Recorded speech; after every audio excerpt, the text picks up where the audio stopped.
Programme میں آپ کو خوش آمدید کہتے ہیں. میں اسد اللہ خان ہوں. آج دن بھر دو ہی موضوعات خبر بن کے ہمارے سامنے آئے. ایک عمران خان پر چلنے والے کیسز اور ان کی گرفتاری کے امکانات، اور دوسرا منی بجٹ 200 ارب روپے کے نئے ٹیکسز اور اس سلسلے میں پارلیمنٹ میں پیش ہونے والا ایک ترمیمی بل. یہ دونوں موضوعات پاکستان کی اس وقت کی مجموعی سیاست کا احاطہ کرتے ہوئے نظر آتے ہیں، اور فائنانس بل جو ہے یہ پاکستان کی معاشی صورتحال جو ہے اس کی بھی عکاسی کر رہا ہے اور پاکستان کی معاشی مسائل کو بھی ظاہر کر رہا ہے. میرے ساتھ پروگرام کے پہلے حصے میں میاں جاوید لطیف صاحب موجود ہیں، مسلم لیگ نون کے سینئر رہنما ہیں. ان کے سامنے ذرا کچھ سوالات ہم رکھتے ہیں تاکہ ہم موجودہ جو صورتحال ہے، 90 دن کے اندر الیکشن، معاشی صورتحال، عمران خان کی گرفتاری، ان تمام چیزوں پر، اور پھر جو مسلم لیگ نون کی پارٹی کے اندر جو کچھ چل رہا ہے. جاوید لطیف صاحب ان تمام چیزوں سے آگاہ ہیں، باخبر ہیں. بہت شکریہ میاں صاحب خوش آمدید پروگرام میں شرکت کرنے کے لیے. میں سب سے پہلے تو یہ بتائیے سر کہ ملک کے حالات اس نہج پر آ گئے ہیں کہ عمران خان کی گرفتاری بہت ضروری ہو گئی ہے، ایسا ہی ہے؟ نہیں، قطعاً نہیں. ملک کے حالات اس نہج تک پہنچ گئے ہیں کہ 2017 کے ترقی کرتے پاکستان کے کو ڈی ریل کرنے والے کرداروں کو کٹہرے میں لایا جائے. ملک کے حالات اس نہج تک آ گئے ہیں کہ آج پاکستان کے اندر $1 ارب لینے کے لیے کس تگ و دو اور کس کرب سے پاکستان گزر رہا ہے، اور دوسری طرف پاکستان کا دشمن ملک جو ہے $100 ارب لگا کے 450 جنگی طیارے خریدنے کی منصوبہ بندی کر رہا ہے. بدقسمتی آپ دیکھیں کہ 2017 میں جب 35 روپے کلو تیل تھا، جب 65 روپے لیٹر پیٹرول تھا، جب اس وقت ڈالر کی قیمت کیا تھی اور آج کیا ہے، اس وقت مہنگائی کا سیلاب اس قدر تھا جو آج ہے. اس وقت کیوں کیا گیا کہ نواز شریف کو کسی کی خواہش پر اور کسی کی ضرورت کے تحت عمران خان کو لایا گیا؟ آپ یہ دیکھیں کہ یہ پہلی دفعہ ہوا ہے. آپ یہ ایسے تجربے بار بار کیوں کرتے ہیں؟ یہ ہے اصل سوال، اور یہ ہے اصل پاکستان کا مسئلہ کہ اگر آپ جب عمران خان گئے تھے تو وہ یہ کہتے ہیں کہ $16 ارب میں چھوڑ کے گیا تھا قومی خزانے میں، وہ $2.9 ارب رہ گئے، باقی کہاں چلے گئے؟ پھر آپ یہ بتانا پسند کریں گے کہ جو 4 سال عمران خان نے قرضے لیے وہ کہاں گئے؟ پھر آپ کوئی ان سے سوال یہ پوچھے گا کہ 2017 میں ایک ترقی کرتے پاکستان کو آپ نے 4 سالوں میں اتنے قرضے، اتنی کرپشن، اتنی بے روزگاری، اتنی مہنگائی، اتنی سفارتی تباہی، اور پاکستان کے اندر پھر سے ایک دہشت گردی کی لہر کون لے کے آیا؟ پھر کوئی بتائے گا کہ 2019 میں IMF سے کس نے معاہدے کیے تھے جن کی تکمیل آج کرنا حکومت وقت کی ذمہ داری ہو گئی؟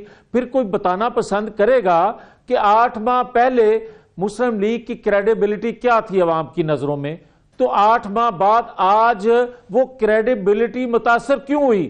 ہمیں اپنا فکر کم ہے. ہماری کریڈیبلٹی جو ہے، ہم تو لوگوں کو بتائیں گے کہ کن حالات میں، کن مجبوریوں کی بنا پہ ہم نے یہ توق جو ہے اپنے گلے میں ڈالا حکومت پاکستان کو بچانے کے لیے. مگر لیکن میاں صاحب یہ پاکستان کی کریڈیبلٹی، ایک سیکنڈ اسد اللہ خان، کوئی یہ بتانا پسند کرے گا کہ پاکستان کی کریڈیبلٹی جو خراب ہوئی ہے اس کو کون ٹھیک کرے گا؟ اس کا مداوع کیسے ہوگا؟ پاکستان کے دوست ممالک بھی آج پاکستان کی مدد کرنے کے لیے تیار، اس طرح جذبہ نظر نہیں آتا جو کبھی تھا 2017 میں. اس نہج تک کون لے کر آیا؟ یہ ہے وہ سوال جو پاکستانی قوم سوال کر رہی ہے. اور یہی وہ چارج شیٹ ہے میاں صاحب جو آپ کہہ رہے ہیں کہ ملک کو اس حال تک پہنچایا، یہی وہ چارج شیٹ ہے جس کی وجہ سے عمران خان کو گرفتار کرنے کے لیے آپ یہ پروسیکیوشن انفیکٹ یہ ڈیمانڈ کر رہی ہے کہ جس ضمانت ان کی خارج کریں ان کو گرفتار کرنا چاہیے. یہی وہ چارج شیٹ ہے جس کے لیے عمران خان کو گرفتار ہونا چاہیے. قطعاً نہیں. یہ چارج شیٹ جو ہے یہ ان کے کرتوت ہیں.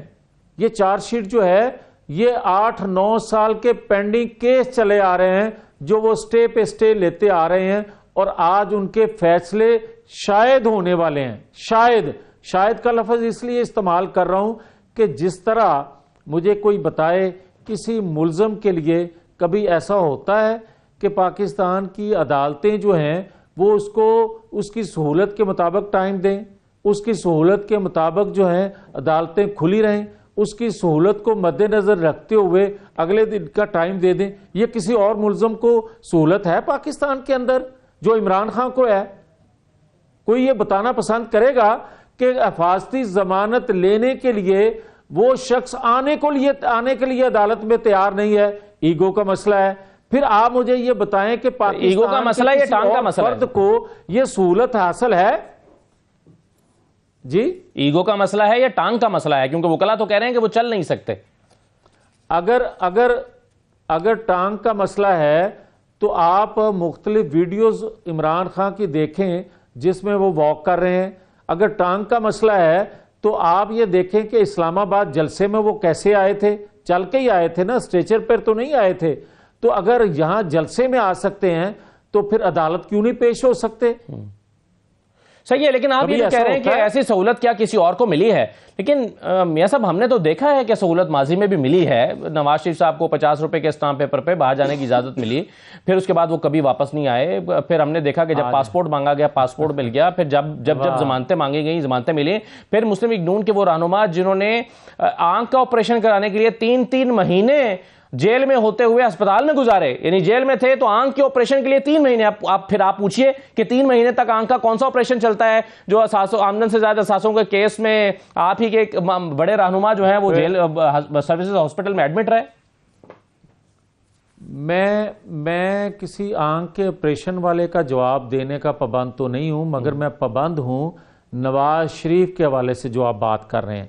میں آپ سے پوچھنا چاہتا ہوں کیا دنیا میں, پاکستان نہیں, میں دنیا میں اسداللہ خان آپ سے پوچھتا ہوں کہ ایسا کوئی آپ نے مجرم دیکھا ہے جو ہائی جیکر بنایا گیا اور ہائی جیکر زمین پہ ہو اور طیارہ آسمان سے اغوا کیا جا رہا ہو اور اس کو 25 سال سزا سنوا دی گئی ہو؟ ایسا کوئی مجرم آپ نے دیکھا ہے؟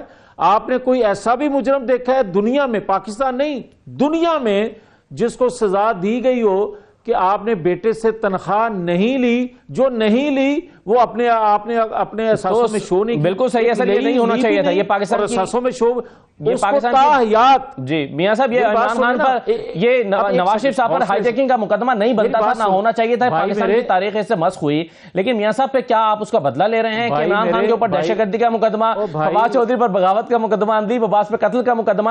تو یہ تو تاریخ سے آپ نے پھر کیا سیکھا؟ اسداللہ خان اگر تھوڑا سا حوصلہ کریں تو میں آپ کو عرض کرتا ہوں. جی میں آپ کو یہ پوچھنا چاہ رہا ہوں کہ اگر آپ نے ایسے نواز شریف جیسے ملزم دنیا میں نہیں دیکھے جن کو سزا ہوئی ہو بے گناہ ہوتے ہوئے, یہ آپ مان رہے ہیں, مگر یہ بھی آپ مان لیں کہ آپ مجھے یہ بتا دیں کہ پوری دنیا اب مان رہی ہے, وہ کریکٹر مان رہے ہیں, وہ کردار اب اعتراف کر رہے ہیں, وہ ثاقب نثار ہو, وہ آصف سعید کھوسہ ہو, وہ جج ارشد ملک ہوں, وہ جنرل فیض ہوں, وہ جنرل باجوہ ہو, وہ عمران خان کیوں نہ ہو, وہ پرویز الہی کیوں نہ ہو کہ زیادتی ہوئی نواز شریف سے, مگر اس کا مداوع نہیں ہو سکتا. زیادتی ہوئی نواز شریف سے, چلیں ہمارے ساتھ ہوئی, ہمارے ساتھ پہلی دفعہ نہیں ہوئی, ہمارے ساتھ تو 4 دفعہ ہو چکی ہے. ہم نے اپنی ذات کو جو ہے نظر انداز کر کے, ان زیادتیوں کو نظر انداز کر کے ہم معاف کرنے کے لیے تیار ہیں پاکستان کو آگے بڑھانے کے لیے.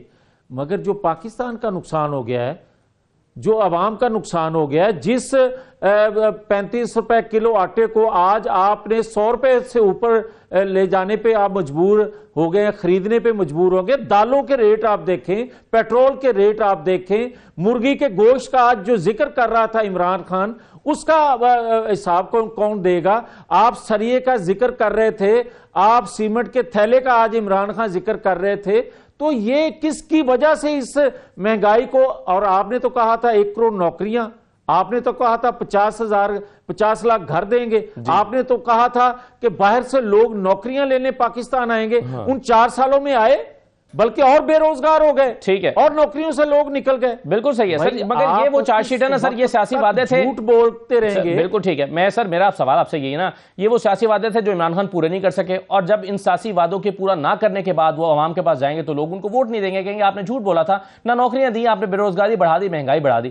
لیکن آپ عمران خان پر جب دہشت گردی کا مقدمہ لگائیں گے، فواد چودھری پر بغاوت کا مقدمہ لگائیں گے، تو اس کا مطلب یہ ہے کہ آپ جیسا آپ کے ساتھ ہوا یا نواز شریف پر ہائی جیکنگ کا کیس بنا دیا، ایسے ہی کیسز اب آپ اپنے مخالفین پر بنا رہے ہیں، تو پھر فرق کیا پڑا؟ میں یہ تو کہہ رہا ہوں کہ آپ نے اپنے تجربے سے 25-30 سال کی سیاست سے کیا سیکھا، کیا درست کیا؟ بڑی اچھی بات کی ہے اسداللہ خان. مجھے یہ بتائیں کہ میں نے ایک بات کی تھی کہ آپ سمیش کرنے کی دھمکیاں دے رہے ہیں، اگر خدا نخواستہ ایسا ہوا تو ہم ان کرداروں کو کٹہرے میں لے کے آئیں گے، یہ میں نے کہا تھا، اور میرے پہ غداری کا مقدمہ بنا دیا گیا. اب جو بات آپ کر رہے ہیں کہ آپ بھی تو عمران خان پہ یا فواد چودھری پہ، کیا میں نے کبھی اداروں کو، کیا ریاست پاکستان کو خدا نخواستہ یہ کہا تھا یہ 3 ٹکڑوں میں بٹ جائے گی؟ میں نے خدا نخواستہ کبھی یہ کہا تھا کہ یہ اداروں کے جو لوگ ہیں یہ میر جعفر صادق ہیں؟ میں نے یہ کبھی کہا تھا کہ اگر یہ مگر آپ نے کہا تھا کہ ہم پاکستان کھپے کا نعرہ نہیں لگائیں گے، بچے بھی ہیں. یس میں نے کہا تھا، میں نے کہا تھا کہ ہم اس لیے نہیں کہیں گے کہ ہم حکومت میں آ جائیں، بلکہ ہم اس لیے کہیں گے کہ یہ کردار جو ہیں ہم ان کا نام لے کر کہہ رہے ہیں کہ یا تو یہ اپنی وضاحت دیں، اور اگر خدا نخواستہ ایسا ہوا تو پھر ہم کٹہرے میں لے کر آئیں گے. میاں صاحب یہ بتائیں کہ یہ بتائیے کہ میرا حق نہیں ہے؟ یہ بالکل صحیح ہے. یہ بتائیے کہ کیا الیکشن 90 دن میں ہونے چاہیے؟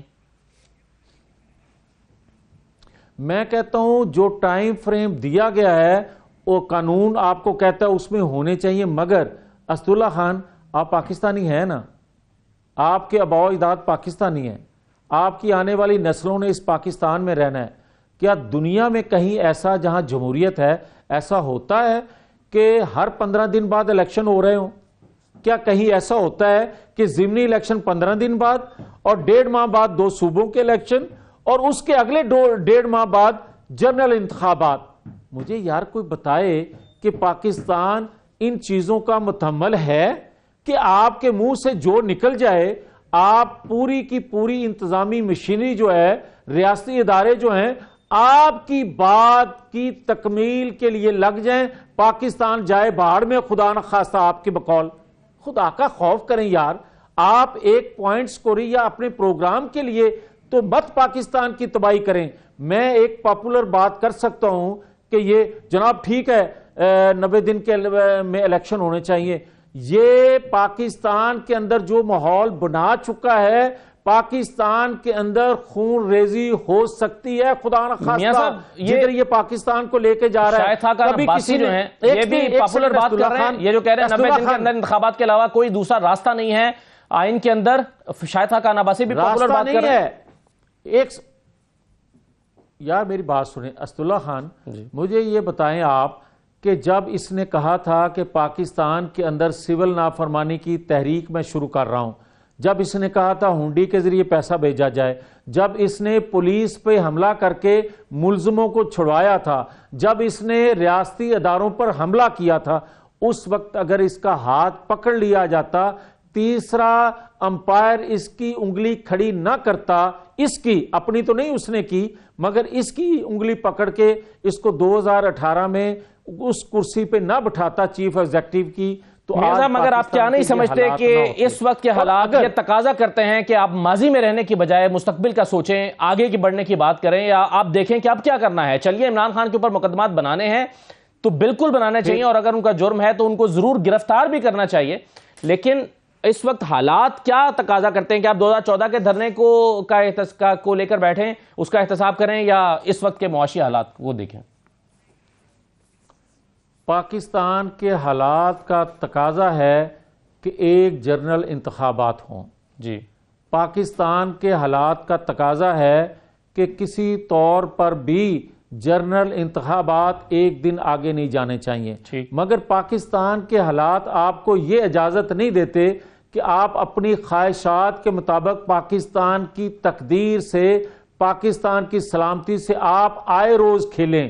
یہ آپ کو پاکستان کے حالات یا پاکستان کا آئین اجازت نہیں دیتا، نہ عوام اجازت دیتے ہیں. اس وقت مہنگائی ہے اور جو اس آج نیا بجٹ آیا، منی بجٹ آیا ہے، نئے ٹیکسز کا نفاذ، حلقے میں کیا رسپانس ہے لوگوں کا، آپ کے ووٹرز کا اور عوام کا؟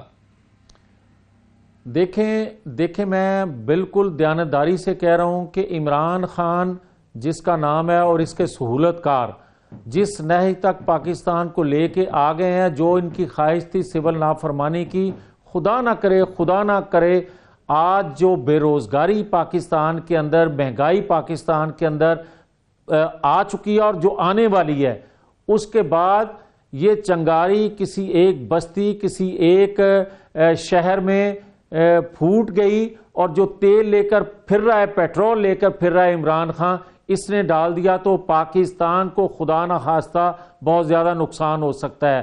اس کا حل یہی ہے کہ خدا کے لیے اس کا منہ بند کیا جائے۔ پاکستان کے حالات بگاڑنے والا بھی یہی ہے اور آج تیل بھی یہی چھڑک رہا ہے۔ پاکستانی قوم کو دیکھنا ہوگا کہ 2017 کے پھلتے پھولتے ترقی کرتے پاکستان کو اس نہج تک پہنچانے والے کون کون؟ بالکل ٹھیک ہے، بہت شکریہ میاں جاوید لطیف صاحب۔ یہ بڑا سوال ہے کہ اس موجودہ صورتحال کا ذمہ دار کون ہے، اور اس کو عوام نے بھی انالائز کرنا ہے، ووٹر سے بھی کرنا ہے، اور یہ آئندہ انتخابات میں ہوگا۔ بہت شکریہ میاں جاوید لطیف صاحب۔ ایک چھوٹا سا بریک لیتے ہیں پروگرام میں، بریک کے بعد واپس آتے ہیں۔ تو آج دن بھر جو عدالتوں میں ہوتا ہے رہا ہے، لاہور ہائی کورٹ میں، اسلام آباد کی مختلف عدالتوں میں، اسلام آباد ہائی کورٹ میں، اور پھر جو دہشت گردی کی عدالت ہے، اسپیشل سینٹرل کورٹ ہے، ان سب میں جو کچھ ہوتا رہا ہے، عمران خان کی گرفتاری کے امکانات کتنے بڑھ رہے ہیں، عمران خان کے پاس قانونی طور پر کیا آپشنز بچے ہیں، ان تمام چیزوں پر بات کریں گے، قانونی رائے معلوم کریں گے۔ بریک کے بعد واپس آتے ہیں۔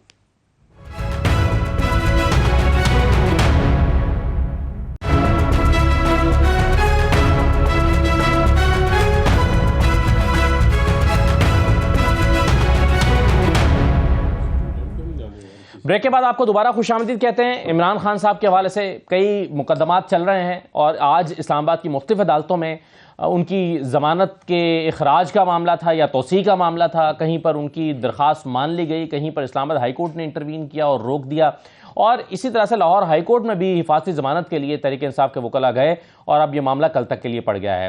میرے ساتھ ملک کے معروف قانونی ماہرین اور وکلاء موجود ہیں۔ شعیب شاہین صاحب ہمارے ساتھ تشریف فرمائیں، بہت شکریہ شعیب صاحب، خوش آمدید۔ بیرسٹر جہانگیر خان جدون صاحب ہمارے ساتھ موجود ہیں، بہت شکریہ جہانگیر جدون صاحب۔ میں دو تین چیزیں میں آپ لوگوں سے ڈسکس کرنا چاہتا ہوں۔ شعیب صاحب، پہلے تو یہ بتا دیجئے کہ یہ جو ایک 90 دن کے اندر انتخابات کا معاملہ، جسٹس جواد حسن صاحب کا ایک فیصلہ آیا ہوا ہے، الیکشن کمیشن کو کہا گیا تھا کہ فوری طور پر آپ جو ہے وہ تاریخ دیں اور مشاورت کر لیں گورنر سے۔ پہلے تو یہ بتائیے کہ گورنر کی جو مشاورت ہے، اس کا عمل ہو چکا ہے، یا مشاورت کا مطلب یہ ہے کہ گورنر صاحب کوئی تاریخ دینے کی ہی تجویز دیں گے تو وہ مشاورت ہوگی؟ اور دوسرا، آج جو اپیل کے حق کی بات ہوئی ہے کہ جی اپیل کا رائٹ ہے الیکشن کمیشن کے پاس، اور اس کے لیے 30 دن ہوتے ہیں، تو اس کا مطلب ہے کہ 30 دن کے اندر اندر امپلیمنٹ کرنا ضروری نہیں ہے فیصلے کو؟ دیکھیں، پہلی بات تو یہ ہے کہ یہ آئین کا تقاضا ہے، ہم فار دی ٹائم بینگ آپ ججمنٹ کو سائڈ پہ کریں۔ آئین آرٹیکل 105، آرٹیکل 224، یہ اس کا تقاضا ہے کہ 90 ڈیز میں الیکشن ہونے چاہیے۔ ٹھیک، 90 ڈیز کا مطلب ہے 90 ڈیز، وہ 91 ڈیز میں بھی نہیں جا سکتے، کیونکہ آئین اس بات کی اجازت نہیں دیتا کہ کوئی اس کو بیانڈ کوئی لے کر جائے۔ اب جہاں تک اس بات کا تعلق ہے کہ جو جواز حسن صاحب نے فیصلہ دیا ہے وہ آئین کے مطابق ہے، اور کنسلٹیٹو پروسیس جو ہے وہ یہ نہیں ہے کہ جا کر کے ان سے پھر ڈیٹ لیں۔ کنسلٹیشن کا مطلب ہے آپ ان سے مشاورت کر لیں، ہو سکتا ہے ان کی کوئی تجویز ایسی ہو، آپ رکھ رہے ہو 16، وہ کہیں گے نہیں 17 کر دو، آپ رکھ رہے ہو 18، وہ کہیں نہیں 17 کر دو۔ اس پہ عمل کرنا ضروری نہیں ہے الیکشن اس کمیشن پہ الیکشن کنسلٹیشن کرنا ضروری ہے۔ ڈائریکشن آپ الیکشن کمیشن آف پاکستان کو ہو گئی ہے، اور الیکشن کمیشن آف پاکستان نے اپڈیٹ دینی ہے۔ اب اس کے پابند ہو گئے ہیں کہ اس فیصلے کو ماننے کے۔ جہاں تک 30 ڈیز کا تعلق ہے، یہ وہ کیس نہیں ہے کہ جناب 30 دن وہ انتظار کریں گے، 30 ڈیز ہی نہیں ہے، بلکہ اگر سپریم کورٹ میں آنا ہو تو اس کے لیے 60 ڈیز ہیں، اگر اس کے خلاف I C A intra court appeal file کرنی ہو تو اس کے لیے 20 ڈیز ہیں from the date of judgment. جی، لیکن میرا نہیں خیال کہ اس کا وہ ٹائم ہے، ٹائم باؤنڈ ہے 90 ڈیز کا۔ اب اس کے لیے الیکشن کا ایک پروسیجر ہوتا ہے، اس کا پروسیس ہے، لوگوں نے الیکشن لڑنے ہیں، 57 دن تو چاہیے اس کے لیے الیکشن کمیشن کو بھی، الیکشن کمیشن کو ٹائم چاہیے، نامینیشن فارم جمع کرانے ہیں، لوگوں نے جلسے جلوس کرنے ہیں، پولیٹیکل پارٹیز نے جانا ہے پبلک کے پاس، تو اس لیے وہ ایک ایک دن بھی جو ڈیلے ہے that is a contempt of court. اور آج سپریم کورٹ نے کسی اور کیس میں الیکشن کمیشن آف پاکستان موجود تھا، اور وہاں ان سے پوچھا کہ کیوں نہیں آپ نے 90 ڈیز میں الیکشن کرائے، اور 90 ڈیز مینز 90 ڈیز، آپ نے کیوں ابھی تک تاریخ نہیں دی؟ کیوں آپ انہوں نے پھر اس کو جسٹیفیکیشن یہ دے دی کہ جناب چونکہ ہائی کورٹ نے ہمیں کہہ دیا تھا کنسلٹیشن کرائیں، ہم کنسلٹیشن کے لیے کل سے لگے ہوئے ہیں اور آج ہم کسی نہ کسی نتیجے پہ پہنچ جائیں گے. اس لیے کسی کو یہ حق حاصل نہیں ہے، ایون عدلیہ بھی چاہے تو وہ 90 ڈیز کو کراس نہیں کر سکتی چونکہ آئین کے تابع ہیں سارے. اس میں آئین کی تشریح درکار ہے نا. گورنر صاحب چاہتے ہیں جدون صاحب کے آئین کی تشریح ہو پہلے، اور وہ تشریح کریں گے تو کیا وہ تشریح کرنے کے بعد یا کرانے کے بعد مشاورت کے عمل کا حصہ بنیں گے الیکشن کمیشن کو، یا الیکشن کمیشن پابند ہے کہ اب انتظار کرے گے جب تک تشریح نہیں ہو جاتی آرٹیکل 105 کی سب کلوز 3 کی، تب تک وہ ڈیٹ اناؤنس نہیں کریں گے؟ وہ بائنڈنگ ہو گئی ہے کیا الیکشن کمیشن کے لیے؟ نہیں، اب دیکھیں تشریح تو میرے خیال میں اس کی کوئی ضرورت نہیں ہے. ابھی انہوں نے کہا ہے کہ اس میں یہ کہنا بھی نہیں چاہیے کنسلٹیشن کرو نہ کرو، لیکن کورٹ نے ایک ڈائریکشن دے دی کنسلٹیشن کرو. تو آج انہوں نے دوبارہ کنٹیمپٹ آف کورٹ فائل کی تھی، تو انہوں نے اب 23 کو جو ہے نا ان سے رپورٹ مانگی ہے کہ کیا ریزنز ہیں. اب دیکھیں یہ basically fundamental duty election commission of Pakistan کی انڈر آرٹیکل 218 اینڈ 219 کہ وہ الیکشن کرائیں فیئر ٹرانسپیرنٹ. اب فیئر اینڈ ٹرانسپیرنٹ الیکشن کس طرح ہو گئے یہ ڈٹرمن کرنا ہے الیکشن کمیشن نے، اور اس کو جو چیزیں چاہیے اس کے لیے فیئر اینڈ ٹرانسپیرنٹ کرنے کے لیے اس میں الیکشن ظاہر الیکشن کمیشن نے ایڈمنسٹریٹو مشینری کے ساتھ کنسلٹیشن اس لیے کرنی ہوتی ہے کہ یہاں پہ جو الیکشن کمیشن ہے اس کے اپنے جو ہے نا اتنے ریسورس نہیں ہیں. اگر اس کو فنڈنگ بھی کر دیا ہے تو اس کے اپنے بندے اتنے نہیں ہیں جو ہر پولنگ اسٹیشن پہ مطلب اسٹاف کر سکے یا ریٹرننگ افسر ہو. تو انہوں نے ظاہر ہے اب دیکھو ایک طرف لاہور ہائی کورٹ چاہیے باقی اداروں کی، اور اگر وہ نہیں دیتے تو کیا ہوگا؟ پرابلم ہو جائے گا. پھر آئین کا آرٹیکل 220 کہتا ہے کہ یہ ایگزیکٹو کی ذمہ داری ہے، بائنڈنگ ہے کہ جب الیکشن کمیشن ان سے تعاون مانگے تو دینا پڑے گا. دیکھیں ہم تو ڈیسائیڈ نہیں کر سکتے. اگر الیکشن کمیشن کو کوئی بندہ ریفیوز کرتا ہے یا اس کے کوئی ریزن دیتا ہے دین ہو ول ڈیسائیڈ، الیکشن کمیشن ول ڈیسائیڈ. اب اس میں یہ ہے کہ دیکھو لاہور ہائی کورٹ ایک طرف کہتی ہے الیکشن کرائیں، دوسری طرف کہتی ہے ہم سٹاف نہیں دے سکتے. تو جب وہ کہتے ہیں کہ ہم سٹاف نہیں دے سکتے تو کیا یہ ان کا ثوابدیدی اختیار ہے کہ وہ نہ دیں یا منع کر دیں الیکشن کمیشن کو؟ اب دیکھیں نا ایک طرف آپ وہ سٹاف ایز اے جج نہیں مانگ رہے، وہ ایز اے ریٹرننگ افسر مانگتے ہیں. آپ کے پاس اس میں لکھا ہے کہ تمام اتھارٹیز جو ہے نا ایڈمنسٹریٹو سائڈ پہ وہ مانگ رہے ہیں، جوڈیشل سائڈ پہ نہیں مانگ رہے. وہ اس کے لیے ٹریبیونل بنانے ہوتے ہیں، اس کی اپیلیں جاتی ہیں، تو ایک لمبا چوڑا پروسیس ہے. تو وہ الیکشن کمیشن کی ذمہ داری ہے کہ وہاں سے سٹاف لے، یا الیکشن کمیشن انڈیپینڈنٹ تب ہی ہوگا کئی ملکوں میں بیرونی کہ اس کے پاس اپنے ریسورس ہوں. تو اب اس کو بہانا ہی نہیں، یہ نہ ملے کہ جی ہم نے فلاں جگہ سے رینجر لینے ہیں، فلاں جگہ سے پولیس لینی ہے، فلاں جگہ سے ریٹرننگ افسر لینے ہیں، فلاں جگہ سے ایجوکیشن والے بندے لینے ہیں. تو اس میں دیکھیں نا اب ایک اس میں اور بھی کوشچن یہ ہے کہ انہوں نے ابھی ڈیجیٹل سینسس شروع کر دی ہیں. وہ کہتے ہیں ڈیجیٹل سینسس کے بعد جو ہے الیکشن کریں. اب لیٹ سے میں یہ نہیں کہتا کہ الیکشن نہ ہو، نہیں میری یہ اوپینین ہے، ٹھیک ہے، لیکن اب جو آئین کے مطابق عمل ہو. لیکن اس کے مطابق آئین یہ نہیں کہتا کہ اگر عمل نہیں ہوگا تو کیا what is the penalty in the constitution. کوئی پینلٹی نہیں لکھی ہوئی کہ ایک وقت پہ چیز نہیں ہوتی. پینلٹی کا مطلب تو ہے نا وہ کہ آپ نے آئین کو توڑ دیا. آرٹیکل 6 میں پینلٹی نہیں ہے. آئین کے اندر آرٹیکل 254 ہے، اس میں یہ لکھا ہوا ہے کہ اگر کوئی کانسٹیٹیوشن کا آرٹیکل کسی کو کہتا ہے کہ ٹائم کے اندر ہی کام کرو، اگر وہ نہیں ہوتا تو وہ نہ کرنے سے ان افیکٹو نہیں ہوتا. اگر یہ الیکشن 2 مہینے بعد کرا دیتے ہیں تو کیا ہوگا؟ پھر کیا سزا ہوگی؟ کوئی سزا نہیں ہے. سر آئین کے توڑنے کا پھر کیا مطلب ہے؟ نہیں توڑ نہیں رہے. دیکھیں ڈیلے کرنا یہ کہ الیکشن ہم کراتے ہی نہیں ہے، یہ تو آئین کی وائلیشن ہو گئی ہے. اور 90 دن میں نہیں کراتے تو 90 دن میں دیکھو نا یہ مصلحت ہو گئی. یہ مصلحت نہیں ہو گئی. کل کو یہ اگر ہائی کورٹ کا وہ آرڈر ان کے پاس رائٹ تو ہے نا 20 ڈیز کے اندر، 30 ڈیز نہیں ہے اس طرح شیوشین صاحب نے کہا. آئی سی کے لیے 20 ڈیز ہیں، سپریم کورٹ نے 20 دن کا تو ان کے پاس حق ہے. تو وہ اگر اپیل کر دیتے ہیں اور ان کا وہ آرڈر سیٹیسفائڈ کر دیا اسی، پھر ہم کیا کریں گے؟ صحیح ہے. لیکن اس میں شیخ صاحب ایک مسئلہ اور ہے کہ اگر فرض کیجئے ایک ہفتے تک اور ڈیسائیڈ نہیں ہوتی تو اس کے بعد وہ جو الیکشن کمیشن کو منیمم 57 ڈیز چاہیے وہ کم پڑ جائیں گے. تو اس کا مطلب ہے 90 دن سے تو آپ کہہ رہے ہیں ایک دن بھی اوپر نہیں جا سکتا، 90 دن سے تو اوپر جائے گا. دیکھیں ایک ہے پروسیجر، ایک ہے مینڈیٹری پروویژن کہ کس ٹائم کے اندر آپ نے اس کو کلمینیٹ کرنا ہے، کمپلیٹ کرنا ہے. جی آپ پروسیجرل ایشوز پہ تو پھر بھی کمپرومائز آپ کر سکتے ہیں، لیکن آپ جو کانسٹیٹیوشنل مینڈیٹ ہے اور ڈائریکشنز ہے اس کو آپ کمپرومائز نہیں کر سکتے. آپ 90 days minus 90 days from the date of ہو جائے تو پھر آپ کہتے ہیں کہ 2-4 دن اوپر ہو جاتا ہے، کنسنسس سے ہو سکتے ہیں. نہیں 90 ڈیز کا مطلب ہے 90 ڈیز کے بعد بھی. دیکھیں یہ جو لیٹسٹ ججمنٹ آئی ہے قاسم سوری والی رولنگ کے خلاف سپریم کورٹ میں، اس نے لکھا ہے، اس نے کہا ہے یہ جو 254 کو انٹرپریٹ کر رہے ہیں نا جدون صاحب، اس کے اندر لکھا ہوا ہے کہ اس کے لیے بھی کوئی کانسٹیٹیوشنل ریزننگ آپ کو دینی پڑے گی. آج کوئی بھی کانسٹیٹیوشنل ریزننگ نہ گورنر کے پاس ہے نہ election commission of Pakistan. Election commission نے دی نا سر، الیکشن کمیشن آف انہوں نے دی کہ ہمیں کوئی تعاون ہی نہیں کر رہا، ہم کیسے الیکشن کرا سکتے ہیں، ہمیں پیسے نہیں دے رہے ہم کیسے کرا سکتے ہیں، ہمیں نفری نہیں دے رہے ہم کیسے کرا سکتے ہیں. یہ جج سے جواد حسن صاحب کی عدالت میں کھڑے ہو کے الیکشن کمیشن کے وکیل نے کہا، کہتے ہیں خوئے بدرا بہانہ بسیار. جب نیت خراب ہونا تو 100 اور 1000 بہانے آپ کے پاس آ جائیں گے. اب آپ کی نیت اگر ہے کہ آپ نے قانون اور آئین کے مطابق چلنا ہے تو پھر کوئی پرابلم نہیں ہے. مجھے یہ بتا دیں, جو بہانہ وہ ڈال رہے تھے کہ جی چیف سیکرٹری آیا اور آئی جی آیا, انہوں نے اگر کہا کہ جی ہمارے پاس تو نفری نہیں ہے. بھائی جب آج سے 6 مہینے بعد یا 4 مہینے بعد دوبارہ الیکشن کراؤ گے جو پورے پاکستان میں ہوگا, وہ نفری کہاں سے لاؤ گے؟ اس وقت تو آپ کے پاس پچھلے مرتبہ جب الیکشن ہوئے تھے تو نفری کم تھی, تو کیا ہوا؟ اچھا ایک سیکنڈ, اس وقت تو آپ 2 صوبوں میں فیڈرل سے بھی نفری لے سکتے ہو, جی پی اور کشمیر سے بھی لے سکتے ہو, سندھ اور بلوچستان سے بھی لے سکتے ہو, 2 صوبوں میں الگ الگ اگر آپ کراتے ہیں. جب چاروں میں ہو رہے ہوں گے تو کیا ہوگا؟ چاروں میں ہو رہا ہوگا اور قومی اسمبلی بھی ہو رہا ہوگا اور پورے پاکستان میں ہو رہا ہوگا, تو پھر نفری کی کمی کہاں سے پوری کرو گے؟ بالکل ٹھیک ہے جی. دوسری بات یہ ہے کہ دیکھیں اس وقت سوائے بہانہ بازی کے کوئی ریزننگ نہیں ہے. ادارے جب تک کہ آئین کے تابع رہ کر اپنا کام نہیں کریں گے, وہ سائیڈ لائن لیں گے یا کسی کی طرف رخ کریں گے یا کسی کی طرف دیکھیں گے تو وہ انکانسٹیٹیوشنل ایکٹ ہوگا. پھر مجھے بتائیں, ضیاء الحق نے جو یہ کہا تھا کہ 90 ڈیز میں الیکشن کراؤں گا, جو اس نے 9 سال میں نہیں کرایا, سملرلی مجھے یہ بتائیں کہ انٹرم سیٹ اپ 90 ڈیز سے آگے جا کیسے سکتا ہے کہ جو جس کانسٹیٹیوشن کے تحت ان کو اختیار ہی نہیں ہے, ایون پوسٹنگ ٹرانسفر کا بھی اختیار نہیں ہے, کہ وہ جائے کہ بڑے ڈیسیژنز لے, میجر پالیسی ڈیسیژنز لے, یہ ممکن ہی نہیں ہے. جی ٹھیک ہے. جدوں صاحب آپ ایڈ کرنا چاہ رہے ہیں, پھر میں عمران خان کی گرفتاری پر آتا ہوں. جی یہ دیکھیں, صبح شام ہر وقت یہ کہتے ہیں جی کہ ہم اس الیکشن کمیشن کو نہیں مانتے, اور اس الیکشن کمیشن پہ انہوں نے اتنی ایلیگیشن لگائی ہے, بڑی سیریس ایلیگیشن ہے ان کی. کنٹمپٹ آف کورٹ جو ہے, کنٹمپٹ آف الیکشن کمیشن کے اندر ان کے کیس پڑیں گے.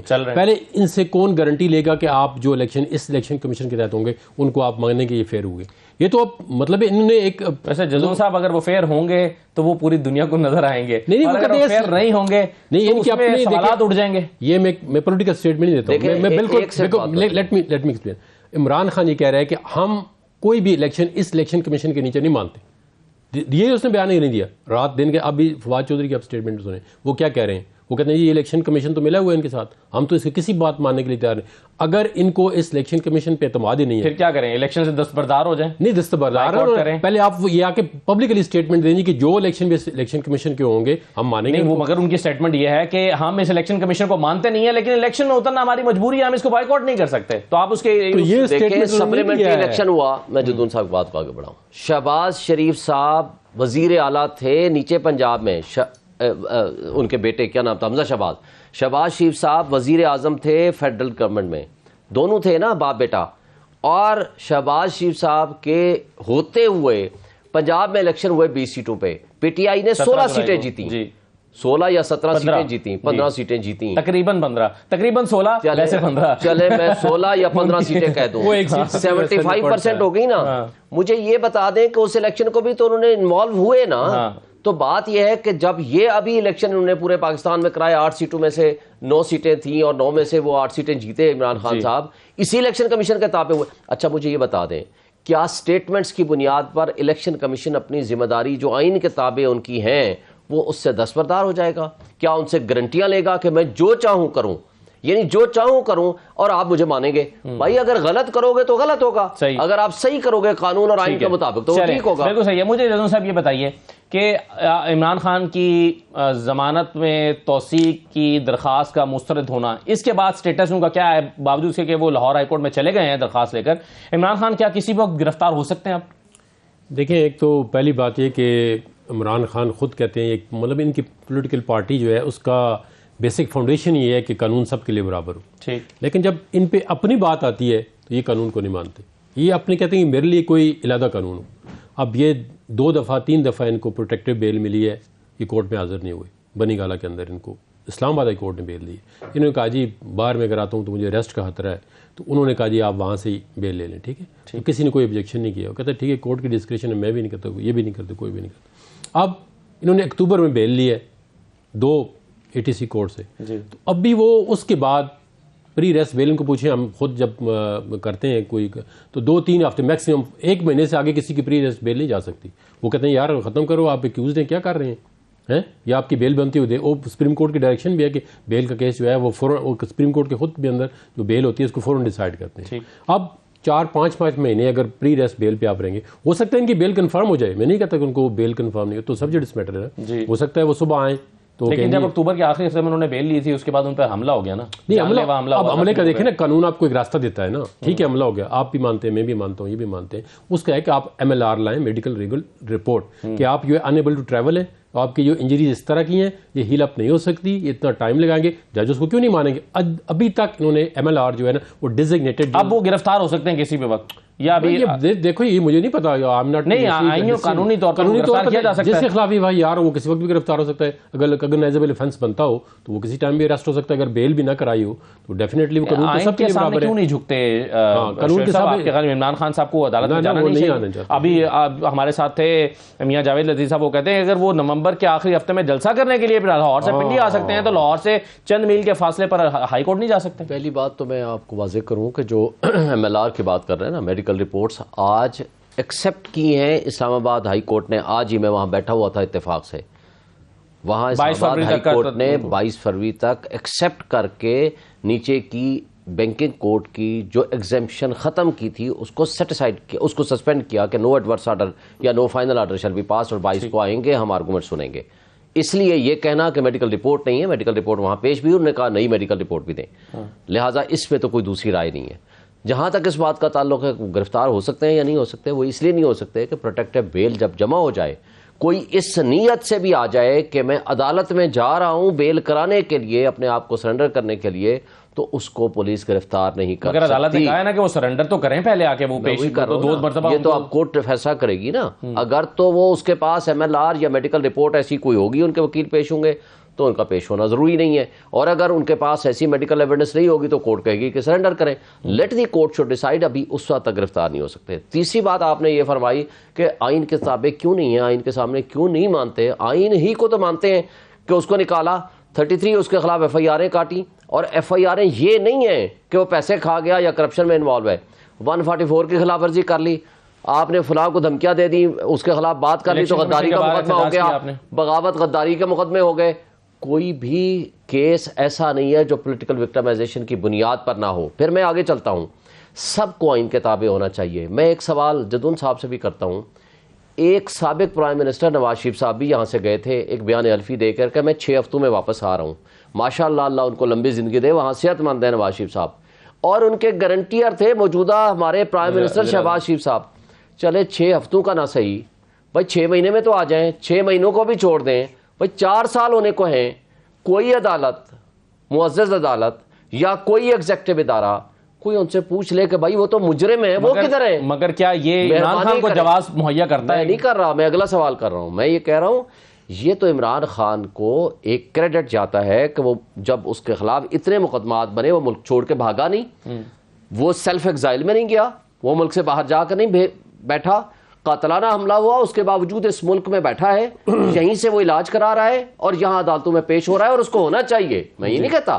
لیکن یہ بھی تو دیکھ لو کہ اگر میڈیکل ڈاکٹرز یہ کہتے ہیں کہ اب اگر یہ اس نے بے احتیاطی اگر کر لی جی تو یہ 3 ہفتے والا اس کی ہیلنگ پروسیس 3 مہینے کے لیے مزید ایکسٹینڈ ہو جائے گا، اور he can not walk with out support. ایک بندہ چل نہیں سکتا. بالکل صحیح ہے.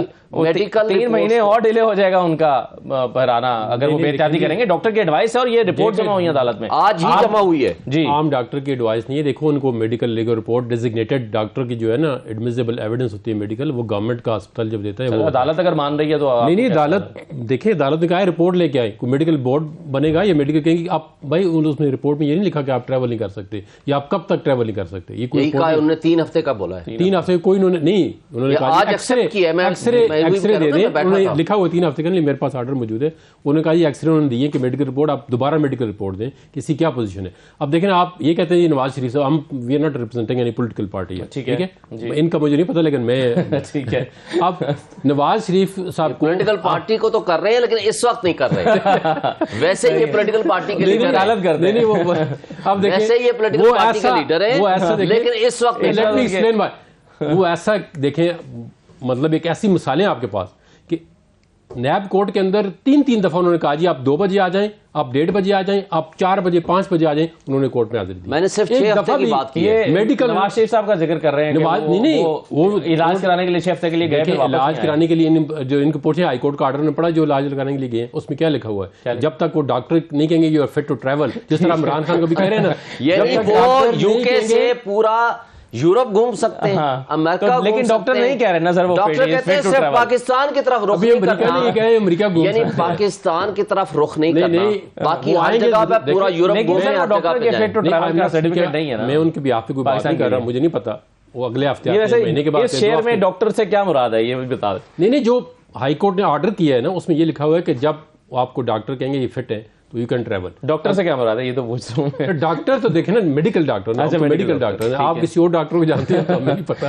لیکن ہماری اسلام میں تو میڈیکل ڈاکٹر ہے. ٹھیک ہے, اب دیکھیں نا ایک بندہ جو ہے خود آ کے جیل کے اندر, انہوں نے خود وہاں سے آئے ہیں نا, جیل کے اندر آئے, ان کو پتا ہے مجھے اریسٹ کریں گے, وہ آگے. یہ تو اب الیکشن تھے نا, اب یہ تو جیل سے اتنے ڈرتے ہیں. ایک طرف ہو سکتا ہے عمران خان بھی اسی لیے نہ جا رہے ہوں کہ الیکشن ہے, اور ہو سکتا ہے اسی لیے نواز شریف اس وقت واپس آئے ہوں کہ ایک طرف تو دیکھیں, ایک طرف جیل سے اتنے ڈرتے ہیں, یقین کرو, ایک طرف کہتے ہیں جیل برو طریق ہے, ان کا جو بھی لیڈر گیا ہے رو کے آتا ہے, 2 دن میں رو جاتا ہے. اب یہ ڈسکشن ہماری پولیٹیکل ہو گئی ہے, وہی کہتے ہیں نا. دیکھو تھوڑا سا, اب 2 سال کے اندر ایک بندہ آج کل ریلیز ہوا ہے, اس نے مطلب اف تک نہیں کی ہے. یہ اب شیخ رشید صاحب ہے, مطلب ان کے فنڈامنٹل رائٹس ہم نہیں کہتے کوئی وائلیٹ کرے. اب 2-3 دن ہوئے, کہتے ہیں جی مجھے جیل میں سونے نہیں دیتے. یہ تو آپ کہیں نا فواد چودھری کے منہ پہ کپڑا نہیں ڈالنا چاہیے, نہیں ڈالنا چاہیے تھا. میں کہتا ہوں کیوں نہیں کہتا ہوں, دیکھیں جو ایکیوزڈ ہے نا اس کی بھی فنڈامنٹل یہاں پر خواجہ آصف صاحب جو ہیں وہ انہوں نے اپنا جیل کا ٹائم سارا ہسپتال میں گزارا ہے, اور بھی نون لیگ کے سارے دیکھیں جی رہنماؤں نے اپنا جیل کا ٹائم ہسپتال میں گزارا ہے. آپ کو قانون اجازت دیتا ہے, آپ جو ہے وہ ان کے منہ پہ کپڑا ڈال کے ہتھکڑیاں لگا کے, جو آپ کو قانون اجازت دیتا ہے جس کام کا وہ کریں, جو نہیں دیتا وہ نہ کریں. ہم دیکھیں لیگل بات کرتے ہیں, ہم کوئی پولیٹیکل ڈسکشن میں نہیں جانے آتے کہ یہ ہے نہیں ہے.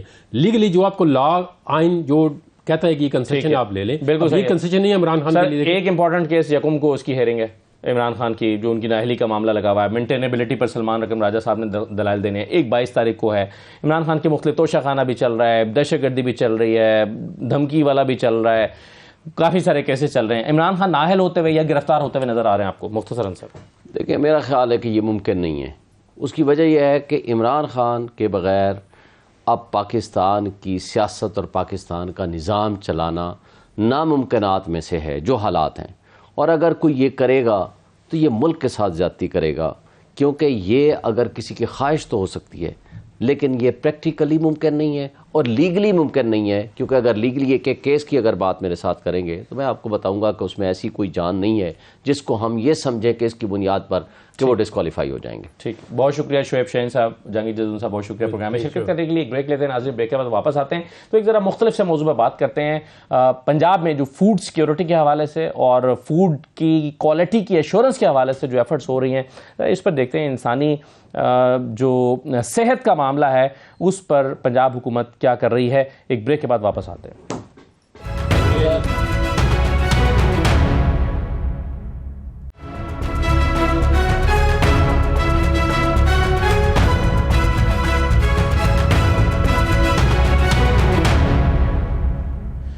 پروگرام میں آپ کو دوبارہ خوش آمدید کہتے ہیں. پنجاب فوڈ اتھارٹی نے فوڈ سیفٹی اور کوالٹی کو انشور کرنے کے لیے حال ہی میں بہت سے اہم اقدامات کیے ہیں. انہی میں حال ہی میں ایک ایکسپو ہوا ہے, فوڈ ایکسپو, اور یہ جو فوڈ ایکسپو ہے یہ بھی اسی سلسلے کی ایک کوشش اور کاوش ہے.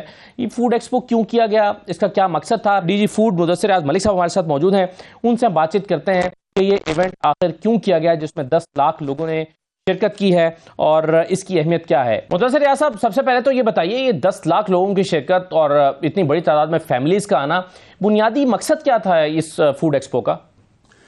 بہت شکریہ جناب. دیکھیں فوڈ ایکسپو جو ہے اس کا مقصد یہ تھا کہ جو کوالٹی اور سیف فوڈ اور اسٹینڈرڈائز جو فوڈ ہے اس کو پروموٹ کیا جائے, نہ صرف پاکستان کے اندر بلکہ پاکستان سے باہر بھی. پاکستان میں بہت پوٹینشیل ہے خوراک پیدا کرنے کا, مینوفیکچرنگ کا. یہاں پر مختلف قسم کی پروڈکٹس جو ہیں وہ بنتی بھی ہیں, لیکن ایکسپورٹ obviously ہماری کم ہو رہی ہیں. اس ایکسپورٹ کو بڑھانے کے لیے اور پاکستان کے اندر بھی لوگوں میں یہ شعور اجاگر کرنا کہ اسٹینڈرڈائز فوڈ جو ہے وہ سیف فوڈ ہوتا ہے, جو ٹریسیبل فوڈ ہے وہ سیف فوڈ ہوتا ہے. یہ بیسک اس کا آبجیکٹو تھا, مقصد تھا, اسی لیے یہ فوڈ ایکسپو کروایا گیا. یہ پاکستان کا لارجسٹ فوڈ ایکسپو ہوا ہے اس اسکیل کے اوپر پہلے کبھی نہیں ہوا. اتنا انکلوسیو فوڈ ایکسپو پہلے کبھی نہیں ہوا جس میں 4 مختلف ایریاز تھے, اس کے سیگمنٹس تھے, جس میں ایک سیگمنٹ مینوفیکچرنگ کا تھا جہاں مینوفیکچررز نے اپنے پروڈکٹس کو ڈسپلے کیا اور لوگوں کو اویئرنیس جنریٹ کی کہ ان کے پروڈکٹس جو اسٹینڈرڈائز پروڈکٹس ہیں وہ کس قسم کے ہیں, ان کی کوالٹی اور سیفٹی کا اسٹینڈرڈ کیا ہے. دوسرا اس کا جو سب سے سگنیفیکنٹ ایک ایلیمنٹ تھا وہ کانفرنسز تھی, انٹرنیشنل کانفرنسز, مختلف پینل ڈسکشنز تھی وہاں پر, جو مختلف ٹاپکس ہیں آج کل کے کانٹمپریری ٹاپکس لائک لیڈرشپ انوویشن کے اوپر, سسٹینیبلٹی کے اوپر, کلائمیٹ چینج جس کا فوڈ سے کیا تعلق ہے, پھر اسمارٹ پیکیجنگ کے اوپر, اور پھر ریگولیٹری فریم ورک کے اوپر. 3 ڈیز کے ڈفرینٹ تھیمز تھے. پھر فوڈ کوزینز کی پوری ایک رینج تھی انٹرنیشنل اور لوکل کوزین کی, جس میں بہت سے لوگ جو ہیں مور دین 100 جو کوزین کے جو اونر سے وہ یہاں پر آئے, انہوں نے اپنے ڈسپلے کی اور خوراک لوگوں نے وہاں پر کھائی بھی صحیح.